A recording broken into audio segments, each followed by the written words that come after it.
So we are looking at what is known as fetal macrosomia. Fetal macrosomia is actually what the right medical terminology, all right? But some people might call it baby macrosomia. That's just like the normal, So I want you guys to actually break down this word. What is macro? When they say something is macro, the size of that thing is big.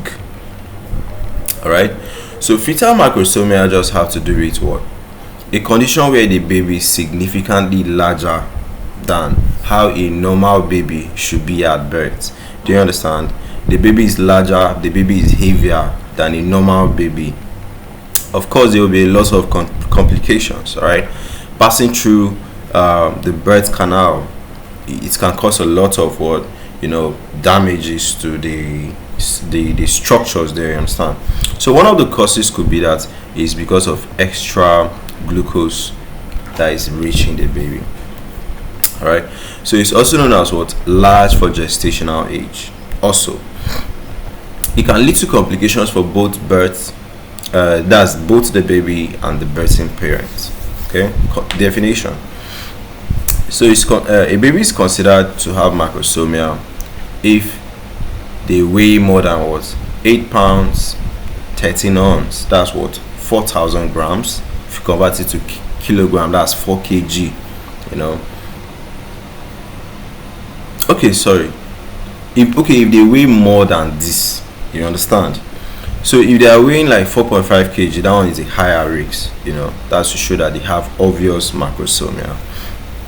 Causes of this macrosomia, like I told you guys, it could be that too much glucose is reaching the baby.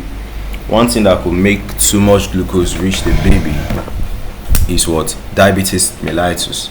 So the mother had diabetes mellitus when she was pregnant with the baby. It could be obesity. Okay, so the mother became obese, excess weight, post-term pregnancy. So the baby has grown past the normal time that we actually need babies to be in the stomach. Okay, of course they'll keep growing. Genetics, it could just be that family is known to give birth to large babies. All right.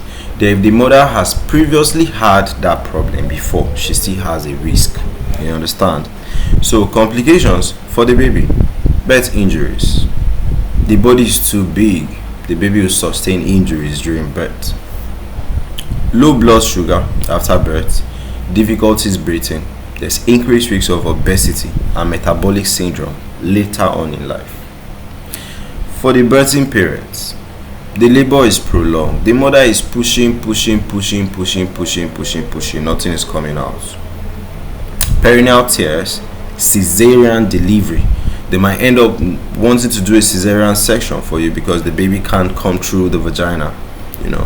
Postpartum hemorrhage, you bleed a lot if you eventually give birth to that baby through the vagina due to so much injury that you actually got. So diagnosis, we have things like fundal height measurement, we have ultrasound, we have amniotic fluid volume. Management is what? Just regular ultrasound, glucose control. If you dictate that, you can even start giving the treatment right there. Delivery planning. Vaginal delivery may still be possible. Cesarean section may be recommended if estimated weight exceeds 4.5 grams. Okay, so that was what fetal macrosomia or baby macrosomia. When we say baby is too large for its gestational age, that's just what it means.